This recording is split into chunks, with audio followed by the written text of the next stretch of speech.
ಶಾಸಕ ಅಶೋಕ್ ಪಟ್ಟಣ ಅವರಿಗೆ ಸಚಿವ ಸ್ಥಾನ ಕೈತಪ್ಪಿದ ಹಿನ್ನೆಲೆಯಲ್ಲಿ ಕಾಂಗ್ರೆಸ್ ಕಾರ್ಯಕರ್ತರು ತೀವ್ರ ಆಕ್ರೋಶ. ಬೆಳಗಾವಿ ಜಿಲ್ಲೆ ರಾಮದುರ್ಗ ಶಾಸಕ ಅಶೋಕ್ ಪಟ್ಟಣ ಅವರಿಗೆ ಸಚಿವ ಸ್ಥಾನ ಕೈತಪ್ಪಿದ ಹಿನ್ನೆಲೆಯಲ್ಲಿ ಕಾಂಗ್ರೆಸ್ ಕಾರ್ಯಕರ್ತರು ತೀವ್ರ ಆಕ್ರೋಶ ವ್ಯಕ್ತಪಡಿಸುತ್ತಿದ್ದಾರೆ.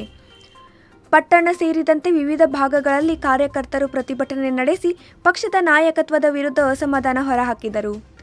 ಶಾಸಕ ಅಶೋಕ್ ಪಟ್ಟಣ ಅವರಿಗೆ ಸಚಿವ ಸ್ಥಾನ ನೀಡದೆ ಅನ್ಯಾಯ ಮಾಡಲಾಗಿದೆ. ಈ ಅನ್ಯಾಯವನ್ನು ಕೂಡಲೇ ಸರಿಪಡಿಸಬೇಕು ಎಂದು ಕಾರ್ಯಕರ್ತರು ಒತ್ತಾಯಿಸಿದರು. ಅಶೋಕ್ ಪಟ್ಟಣ ಅವರು ಪಕ್ಷ ಸಂಘಟನೆ ಹಾಗೂ ಕ್ಷೇತ್ರದ ಅಭಿವೃದ್ಧಿಗೆ ನೀಡಿರುವ ಕೊಡುಗೆಯನ್ನು ಪರಿಗಣಿಸಿ ಸಚಿವ ಸ್ಥಾನ ನೀಡಬೇಕಿತ್ತು ಎಂದು ಪ್ರತಿಭಟನಾಕಾರರು ಆಗ್ರಹಿಸಿದರು. ಪ್ರತಿಭಟನೆಯ ವೇಳೆ ಕಾರ್ಯಕರ್ತರು ಘೋಷಣೆಗಳನ್ನು ಕೂಗಿ ಪಕ್ಷದ ಹೈಕಮಾಂಡ್ ಹಾಗೂ ರಾಜ್ಯದ ನಾಯಕತ್ವವು ಈ ನಿರ್ಧಾರವನ್ನು ಮರುಪರಿಶೀಲಿಸಿ ಮುಂದಿನ ದಿನಗಳಲ್ಲಿ ಅಶೋಕ್ ಪಟ್ಟಣ ಅವರಿಗೆ ಸೂಕ್ತ ಸ್ಥಾನಮಾನ ನೀಡಬೇಕು ಎಂದು ಒತ್ತಾಯಿಸಿದರು.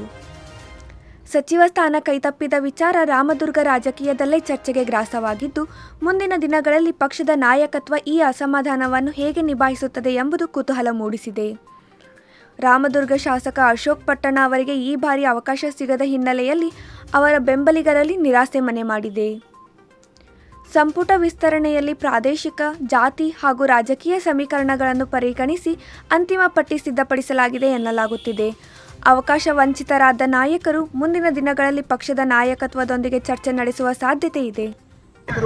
ನಾನು ನಮ್ಮ ಸಾಹೇಬರಾಗಿರ್ತಕ್ಕಂಥ ಸಿದ್ದರಾಮಯ್ಯ ಸಾಹೇಬರು ಮತ್ತು ಡಿ.ಕೆ. ಶಿವಕುಮಾರ್ ಸಾಹೇಬರಿಗೆ, ಹರಿಪ್ರಸಾದ್ ಸಾಹೇಬರಿಗೆ ಹೇಳ್ತೀನಿ, ಮುಂದಿನ ದಿನಮಾನದೊಳಗೆ ಅಶೋಕ್ ನಾರಾಯಣ ಪಟ್ಟಣದವರಿಗೆ ಆಗಿರುವ ಅನ್ಯಾಯವನ್ನು ಸರಿಪಡಿಸಬೇಕು ಮತ್ತು ಅವರಿಗೆ ಉನ್ನತ ಹುದ್ದೆಯನ್ನು ಕೊಡಬೇಕು. ಯಾಕಂದ್ರೆ ಈಗಾಗಲೇ ಹಿಂದೆ ಇದ್ದಂಥ ಬಿಜೆಪಿ ಸರ್ಕಾರದಾಗ ನಮ್ಮ ಬೆಳಗಾವಿ ಜಿಲ್ಲೆ ರಾಜ್ಯದಾಗ 2ನೇ ಅತಿ ದೊಡ್ಡ ಜಿಲ್ಲೆ, 18 ವಿಧಾನಸಭಾ ಮತ್ತು ಕ್ಷೇತ್ರ ಹೊಂದಿದೆ. ಅದರಲ್ಲಿ ಕನಿಷ್ಠ ಪಕ್ಷ 3 ಆದರೂ ಕೊಡಬೇಕಾಗಿತ್ತು. ಆದರೆ ಎರಡು ಕೊಟ್ಟಿದ್ದಾರೆ. ಒಂದು ಸತೀಶ್ ಜಾರಕಿಹೊಳಿ ಅವರಿಗೆ ಮತ್ತು ಲಕ್ಷ್ಮಣ ಸವದಿ ಅವರಿಗೆ. ಇನ್ನೂ ಒಂದು ಸ್ಥಾನ ನಮ್ಮ ನಾಯಕರಿಗೆ ಕೊಡಬೇಕಾಗಿತ್ತು. ಆದರೆ ಅನ್ಯಾಯ ಆಗೈತಿ. ಆ ಅನ್ಯಾಯ ವಿರುದ್ಧ ನಾವು ಪ್ರತಿಭಟನೆ ಮಾಡ್ತೀವಿ. ಅವರಿಗೆ ಸಚಿವ ಸ್ಥಾನ ಕೊಡು ಮಟ್ಟ ನಮ್ಮ ಪ್ರತಿಭಟನೆ ಇರ್ತೈತಿ. ಮುಂದಿನ ದಿನಮಾನದೊಳಗದೀವಿ. ಮುಂಬರುವ ದಿನದೊಳಗೆ ನಮ್ಗೆ ಇನ್ನೂ ಹೆಚ್ಚಿನ ಅಶೋಕನ ಪಟ್ಟಣರಿಗೆ ಹೆಚ್ಚಿನ ಸ್ಥಾನ ಕೊಡಬೇಕಂತ ತಿಳ್ಕೊಂಡು ನಾವು ಒತ್ತಾಯ ಮಾಡಿ ನಾನು 2 ಮಾತು. ಧನ್ಯವಾದಗಳು.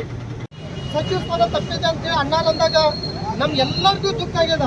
ನಾವು ಅವಾಗ ಅಂದಿವಿ, ಅಣ್ಣ ನಾವು ಪ್ರತಿಭಟನೆ ಮಾಡೋರಂತೆ ನೀವು ಮಾಡಕ್ಕೆ ಹೋಗ್ಬೇಡ್ರಪ್ಪ, ಹಂಗೆಲ್ಲ ಮಾಡಬೇಡ್ರಿ ಅಂತ.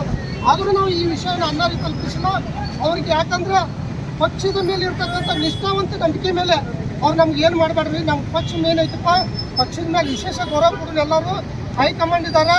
ಬರುತ್ತಕ್ಕಂಥ ದಿನಮಾನಗಳಲ್ಲಿ ಒಳ್ಳೆಯ ಒಂದು ಸುದ್ದಿ ಕೊಡ್ತಾರೆ ನಮಗೂ ಅನ್ನೋ ಒಂದು ಆಶಾಭಾವನೆ ಅವ್ರು ನಮ್ಗೆ ಹೇಳಿದ್ರೆ. ಯಾಕಂದ್ರೆ ಅವ್ರು ನಮ್ಗೆ ಸಮಾಧಾನ ಮಾಡೋದು ಕೊಡ್ಬೇಕಾಗಿ ಹೇಳಿದ್ರೆ ಅಂತ ಅನಿಸ್ತೇನೆ. ಯಾಕಂದ್ರೆ ಎಲ್ಲ ನಮ್ಮ ಅಭಿಮಾನಿಗಳಾಗಲಿ, ಅಣ್ಣರ ಅಭಿಮಾನಿ 2 ದಿವಸದಿಂದ 3 ದಿವಸ, ಯಾಕಂದ್ರೆ ಒಂದು ತಿಂಗಳಿಂದ ಸ್ಟ್ರೈಕ್ ಮಾಡ್ತೀವಿ ನಾವು ಅಂತ ಅನ್ಕೋತ ಬಂದ್ರೆ ಬೇಡಪ್ಪ ಅನ್ಕೋತ ಬಂದೆ.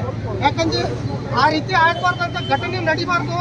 ನಡೆದ್ರೆ ಮತ್ತು ಹೈಕಮಾಂಡ್ ನಾವೇ ಬೇರೆ ಸಂದೇಶ ಕೊಟ್ಟಂಗೆ ಆಗ್ತೈತೆ ಅಂತ ಹೇಳಿ ನಮ್ಮ ನಾಯಕರು ಹೇಳಿದಾಗ ನಾವು ಇದುವರೆಗೆ ಇದ್ವಿ. ಯಾಕಂದ್ರೆ ನಾವು ಈಗ ಇಷ್ಟು ಬರ್ಬೇಕಾದ ಕಾರಣ ನಮ್ಮ ದುಃಖದ ಕಟ್ಟೆ ಒಡೆದು ಬಂದಾಗ ನಾವು ಇಲ್ಲಿ ಬಂದೀವಿ ರಸ್ತೆಗೆ.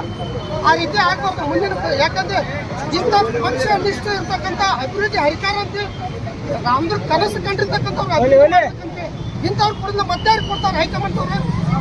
ಈ ಹೈಕಮಾಂಡ್ ತಪ್ಪಿಲ್ಲ, ಮೇಲೆ ಅದಕ್ಕೆ ಇವ್ರಿಗೆ ತಪ್ಪಾಗಿಲ್ಲ. ಇಲ್ಲಿ ಏನೋ ಕಾಲದ ಕೈವಾಡಗಳು ನಡೀತಾ ಇದ್ದಾವೆ.